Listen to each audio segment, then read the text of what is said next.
कल्पना कीजिए आप रात के अंधेरे में राजस्थान के विशाल रेगिस्तान के बीच एक ऐसे गांव में खड़े हैं जहां कभी हजारों लोग रहते थे। जहां सुबह होती थी, बच्चे की किलकारियां गूंजती थी, जहां मंदिरों में आरती होती थी, जहां खेतों में लोग मेहनत करते थे और हर घर में उम्मीद जलती थी। लेकिन एक रात कुछ ऐसा हुआ है जिसे इतिहास की दशा ही बदल दी। न कोई युद्ध, न कोई महामारी फैली, न किसी विदेशी सेना ने हमले किया। फिर भी सिर्फ एक रात के भीतर पूरा गांव सफा हो गया। और सिर्फ एक गांव नहीं बल्कि पूरे 84 गांव ऐसे गायब हो गए जैसे मानो कभी वहां कुछ था ही नहीं। सुबह जब लोग वहां पहुंचे तो उन्हें खुले दरवाजे मिले, रसोइयां में पड़े बर्तन मिले, मंदिर मिले, खेत मिले, लेकिन एक भी इंसान नहीं मिला। न कोई बच्चा, न कोई बूढ़ा, न कोई महिला, न कोई पशु। ऐसा लगा जैसे पूरी बस्ती हवा के में विलीन हो गई हो। और सबसे अजीब बात यह है कि आज भी सूरज ढलने के बाद इस गांव में रुकने की सलाह नहीं दी जाती है। कुछ लोग कहते हैं कि रात में यहाँ किसी के चलने की आवाज़ आती है, कुछ दावा करते हैं उन्हें औरतों की बातें सुनाई देती हैं, कुछ कहते हैं यहाँ किसी अनदेखी ताकत की मौजूदगी महसूस होती है। लेकिन क्या सचमुच ऐसा है, या फिर हम एक ऐसी ऐतिहासिक घटना को भूतियों की कहानी बनाकर उसका असली सच भूल चुके हैं? आज हम सिर्फ कुलधरा की कहानी नहीं सुनेंगे, हम उस रहस्य की भी परतों को खंगोलेंगे जो लगभग 200 साल पूर्व लाखों लोगों को हैरान कर रहा है।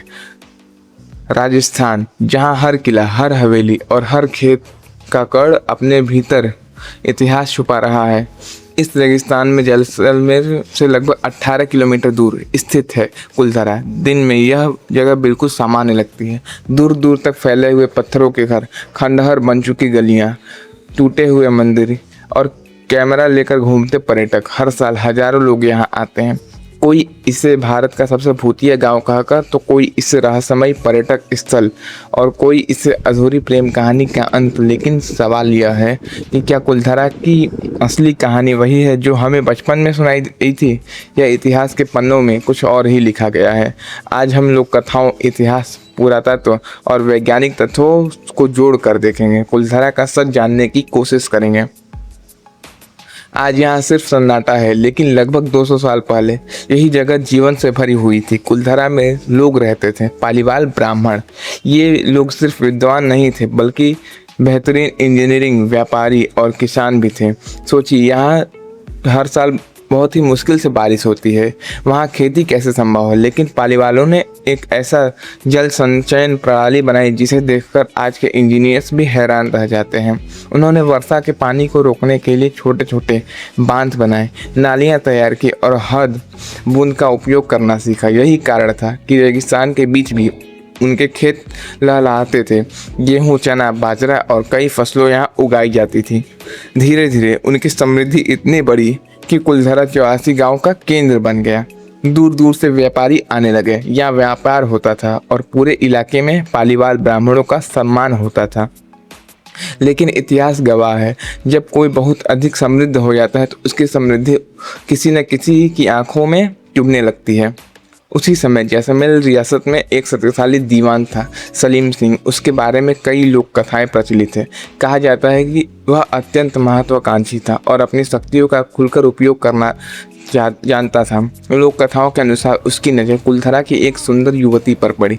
उसने संदेश भेजा कि लड़की को उसके हवाले कर दिया जाए, वरना पूरे गांव को उसकी कीमत चुकानी पड़ेगी। लेकिन यही से कहानी दो भागों में बट जाती है। पहला भाग जो लोक कथाएं सुनाई जाती हैं, दूसरा भाग जो इतिहासकार बताते हैं। कुछ इतिहासकारों का मानना है कि सुंदर लड़की वाली कहानी का कोई ऐतिहासिक प्रमाण नहीं मिलता है। उनके अनुसार असल समस्या थी भारी कर, प्रशासनिक शोषण और लगातार बढ़ता आर्थिक दबाव। संभव है लोक कथाएं ने इन जटिल कारणों को एक नाटकीय कहानी का रूप दे दिया है। लेकिन चाहे कारण कोई भी रहा हो, एक बात स्पष्ट थी, पालीवाल ब्राह्मण अब सुरक्षित नहीं थे।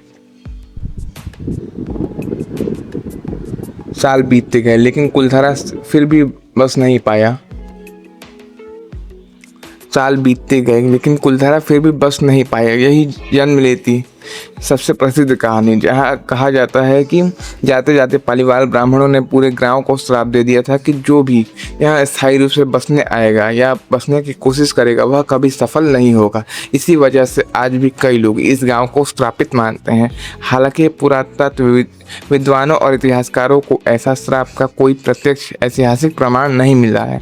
रात में सुनाई देने वाली आवाज़ें, रेगिस्तान की तेज हवाओं, पत्थरों की तापी गतिविधियों और मनोवैज्ञानिक प्रभाव भी इस कई अनुभव को व्याख्या करते हैं। फिर भी जब अंधेरा घिरता है और वीरान गलियों की हवा गूंजती है तो कल्पना और वास्तविक के बीच की रेखा धुंधली लगने लगती है। कुलधारा की सबसे बड़ी कहानी भूतों की कहानी नहीं, सबसे बड़ी कहानी है एक ऐसे समुदाय की जिसने अपने सम्मान को बचाने के लिए अपने पूरे गांव को छोड़ दिया, सब कुछ छोड़ दिया। आज इस खंडहरों में सिर्फ पत्थर नहीं, पेड़, यहाँ सदियों पुरानी यादें दफन है। हर टूटी दीवार एक परिवार की कहानी कहती है, हर खाली आंगन किसी बच्चे की हंसी को याद करते हैं और हर गुजरती हवा मानो पूछती है क्या कभी इतिहास का सबसे सच छुपाए जाएंगे। अगर आपको ऐसी ऐतिहासिक रहस्यमयी कहानियाँ पसंद है तो हमारे चैनल को सब्सक्राइब करें और वीडियो को लाइक ज़रूर करें और कमेंट में ज़रूर बताइए कि आपको क्या लगता है, कुलधारा सचमुच में श्रापित है या केवल एक मनगढ़ंत कहानी है। तो मिलते हैं नेक्स्ट वीडियो में, तब तक के लिए धन्यवाद।